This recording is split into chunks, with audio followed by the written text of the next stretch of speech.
Para karyawan perusahaan menunggu dengan cemas kedatangan pemilik untuk rapat, ketika Mikaela, petugas kebersihan, bergabung dengan kelompok tersebut. Bisikan dan tawa segera menyebar di lingkungan itu, karena pakaian Mikaela yang sederhana dan murah kontras dengan keanggunan rekan-rekannya.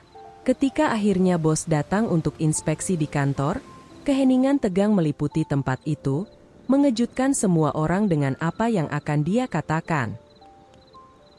Hola teman-teman. Saya Rina dan ini adalah kisah Rina. Saya harap Anda menikmati cerita ini. Mikaela, seorang wanita berusia sekitar 30 tahun, memiliki obsesi terhadap kebersihan dan organisasi yang sering membuatnya berada dalam situasi tak terduga. Apartemen kecilnya adalah benar-benar tempat suci bagi kebersihan. Setiap barang memiliki tempat yang ditentukan, setiap permukaan berkilauan begitu bersih, dan tempat tidurnya selalu teratur rapi. Setiap pagi, sebelum pergi bekerja, Mikaela mengikuti rutinitas yang sangat teliti.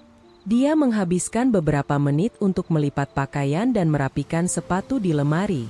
Kamar mandi bersih sempurna, dan lantai dapur berkilau begitu terang hingga hampir memantulkan wajahnya.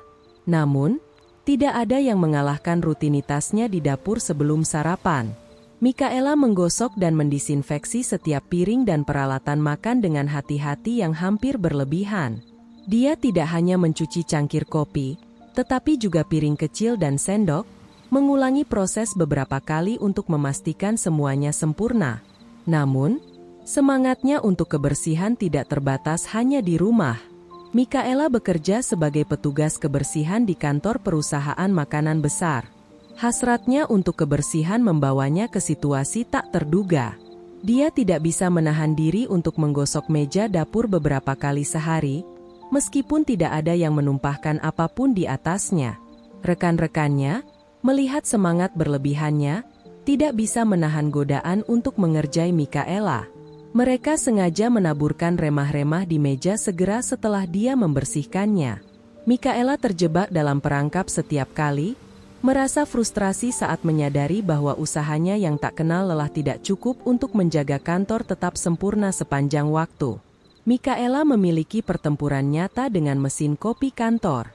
Dia tidak tahan dengan ide ada setetes kopi yang tumpah di meja. Setiap hari, setelah membuat kopinya sendiri, Mikaela memulai pembersihan obsesif meja. Rekan-rekannya, mengetahui hal ini, kadang-kadang sengaja meneteskan setetes kopi hanya untuk melihat reaksinya.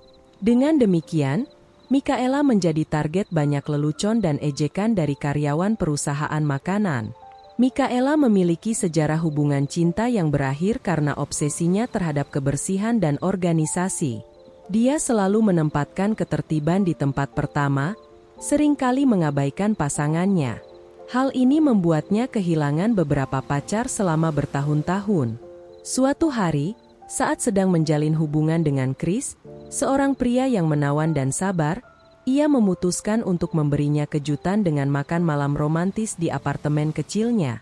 Chris dengan penuh kasih sayang menyiapkan menu istimewa, menyalakan lilin aromatik, dan memasang musik lembut untuk menciptakan suasana yang sempurna. Ketika Mikaela tiba di rumah, ia terpesona oleh kejutan itu. Namun, sambil memandang sekeliling, obsesinya terhadap kebersihan mulai muncul. Meja itu terpajang dengan indah, tetapi ada sedikit serat debu yang terletak di salah satu sudut. Ia mencoba menahan diri, tetapi kebutuhan untuk menghilangkan kotoran itu sangat besar.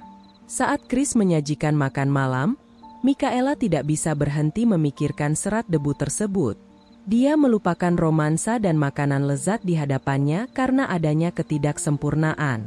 Tanpa mengatakan sepatah kata pun, dia bangkit dari meja dan lari untuk mengambil kain dan penyedot debu. Chris terperangah saat melihatnya membersihkan apartemen yang telah ia hias dengan penuh ketelitian.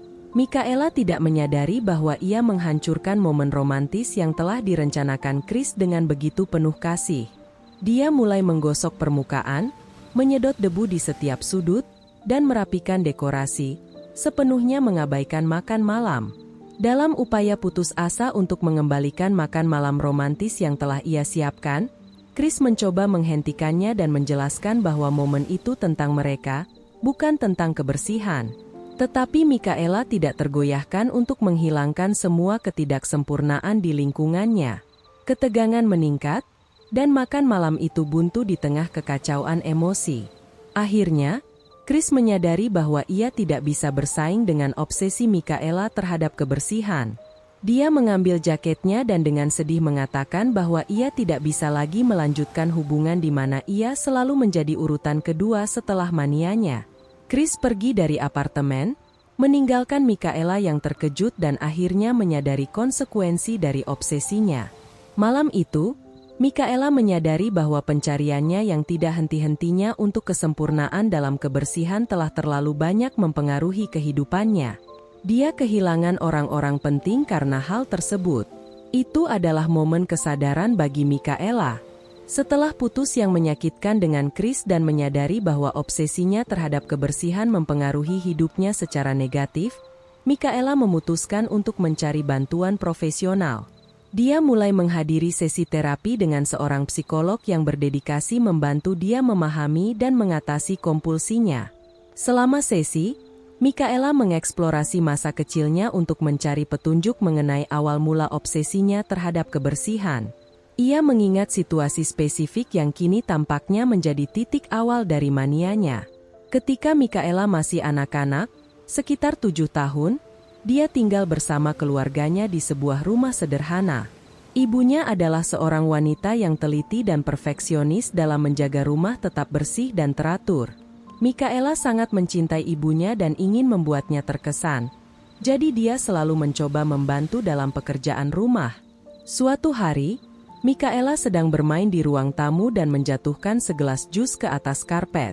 Ibunya, melihat kekacauan itu, tampak sangat marah dan mulai menegurnya karena kurang hati-hati.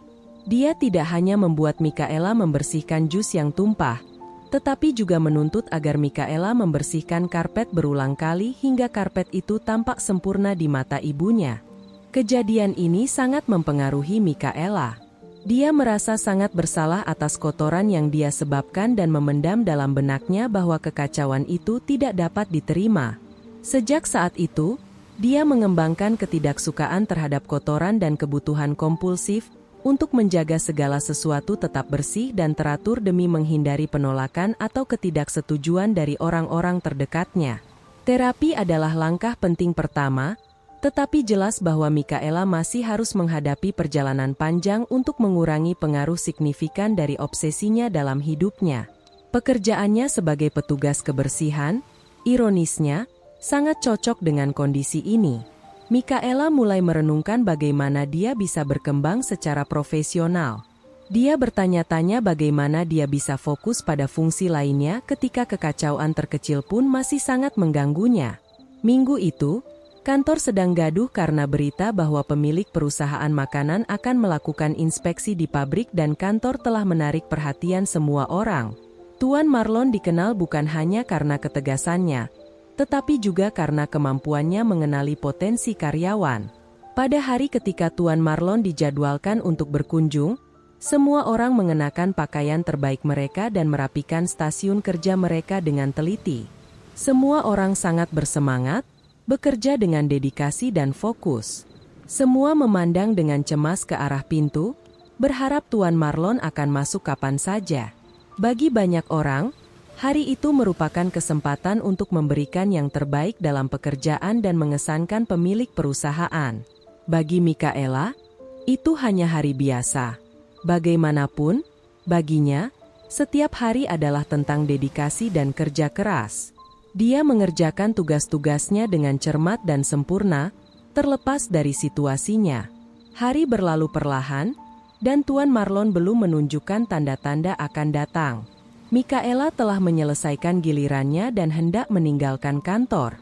Dia telah mengganti seragamnya dengan pakaiannya ketika seseorang memberitahunya bahwa akhirnya Tuan Marlon telah datang dan dia menginginkan kehadiran semua karyawan kantor di ruang pertemuan. "Tapi aku hanya petugas kebersihan," protes Michaela. Tuan Marlon bersikeras bahwa semua orang harus hadir. Jelas seorang karyawan lainnya. Dengan enggan, Mikaela bergabung dengan karyawan lainnya yang sedang berkumpul, menunggu Tuan Marlon di ruang pertemuan. Saat dia mendekat, dia mendengar bisik-bisik dan tawa kecil dari rekan-rekan kantornya. Mikaela adalah wanita sederhana, dengan sumber daya keuangan yang terbatas yang tidak memungkinkan kemewahan. Sementara semua karyawan lainnya berpakaian dengan elegan hari itu, dengan setelan jas dan blazer yang mengesankan, Mikaela mengenakan pakaian sehari-hari yang mencerminkan kesederhanaan dan kerendahan hatinya. Dia merasa tidak nyaman dengan tawa dan pandangan tidak setuju yang datang dari rekan-rekannya. Setelah beberapa saat menunggu, Tuan Marlon akhirnya memasuki ruang pertemuan. Segera, semua diam, menunggu dengan antusias untuk mendengar apa yang akan dia katakan. Selamat sore kepada semua karyawan. Terima kasih telah menunggu kedatangan saya, mulai Tuan Marlon. Seperti yang kalian ketahui, secara berkala saya mengunjungi pabrik dan kantor perusahaan kita untuk memastikan bahwa semuanya berjalan sesuai dengan standar yang ditetapkan perusahaan. Saya ingin mengucapkan selamat kepada masing-masing dari kalian atas pekerjaan luar biasa yang telah dilakukan, baik di bidang komersial, keuangan, atau pemasaran. Perusahaan telah mencapai hasil yang sangat memuaskan. Tuan Marlon berhenti sejenak dan memandang setiap wajah yang mengharapkan di ruangan tersebut. Kemudian, dia melanjutkan dengan senyum di bibirnya. Namun, saat saya berkeliling kantor hari ini, saya melihat sesuatu yang benar-benar luar biasa. Saya melewati pantry, membuka lemari, melewati kamar mandi, penyimpanan, dan saya tidak bisa tidak memperhatikan kebersihan dan keteraturan yang luar biasa dari tempat ini. Siapa orang yang bertanggung jawab atas kebersihan kantor ini? Tanya Tuan Marlon, melihat sekeliling ruangan. Semua mata di ruangan itu langsung tertuju pada Mikaela, yang merasa sedikit terkejut dan malu dengan perhatian tersebut. Tuan Marlon kemudian tersenyum dan berkata, "Anda layak mendapatkan pujian, anak muda. Komitmen Anda terhadap kebersihan dan keteraturan kantor ini luar biasa dan layak diakui. Terima kasih telah menjaga lingkungan kerja kita tetap rapi." Mikaela, dengan senyum sederhana, mengucapkan terima kasih dan merasa sangat dihargai pada saat itu. Itu adalah pengakuan yang melampaui posisinya dan penampilan sederhana, membuktikan bahwa dedikasi dan keunggulan dalam bekerja benar-benar layak untuk dipuji. Rapat berlanjut selama beberapa menit lagi, dengan Pak Marlon berbagi ide dan rencana untuk masa depan perusahaan. Saat rapat mendekati akhir, para karyawan mulai meninggalkan ruangan, ketika Pak Marlon memberi isyarat kepada Mikaela untuk tetap tinggal di ruangan itu. Keheningan menyelimuti semua orang di ruangan itu, karena dipanggil untuk pertemuan pribadi dengan pemilik perusahaan benar-benar sebuah kehormatan langka dan mengejutkan. "Gadis muda," mulai Pak Marlon, "saya melihat kamu memiliki pandangan tajam terhadap detail dan organisasi. Saya selalu suka memberikan kesempatan untuk berkembang kepada karyawan saya, dan perusahaan memiliki posisi di Departemen Kualitas dan Inspeksi. Ini adalah departemen di mana orang-orang yang rinci dan teliti seperti kamu sangat diterima. Bagaimana menurutmu? Apakah kamu ingin dipromosikan?" Mikaela tertegun, hampir tidak bisa percaya apa yang ia dengar. Itu adalah tawaran yang tidak pernah ia harapkan untuk diterima. Ia menatap mata Pak Marlon dan, dengan rasa syukur dan tekad, menjawab, "Terima kasih banyak, Pak Marlon. Merupakan suatu kehormatan menerima promosi ini dan terus berkontribusi pada kesuksesan perusahaan kita." Senyum di wajah Pak Marlon semakin lebar, dan ia mengulurkan tangan untuk menjabat tangan Mikaela. "Bagus. Selamat datang di Departemen Kualitas dan Inspeksi.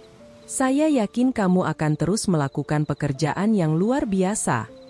Dengan promosi ke Departemen Kualitas dan Inspeksi, Mikaela memulai perjalanan baru dalam karirnya.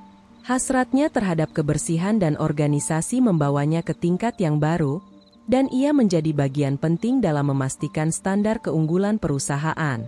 Seiring waktu, komitmen dan perhatian terhadap detail terus mengesankan semua orang, termasuk Pak Marlon.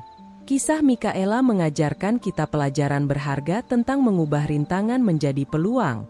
Apa yang awalnya dianggap sebagai obsesi terhadap kebersihan dan organisasi, sesuatu yang bisa menjadi hambatan dalam kehidupan pribadi dan profesionalnya, akhirnya menjadi karakteristik yang dihargai dalam peran barunya. Seringkali, karakteristik unik kita, meskipun awalnya dianggap sebagai tantangan, dapat diubah menjadi aset berharga jika diterapkan dengan cara yang benar.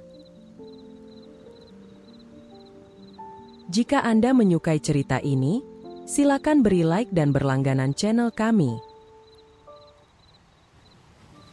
Tinggalkan juga komentar dengan skor dari 1 hingga 5 untuk menunjukkan seberapa besar Anda menyukai cerita ini.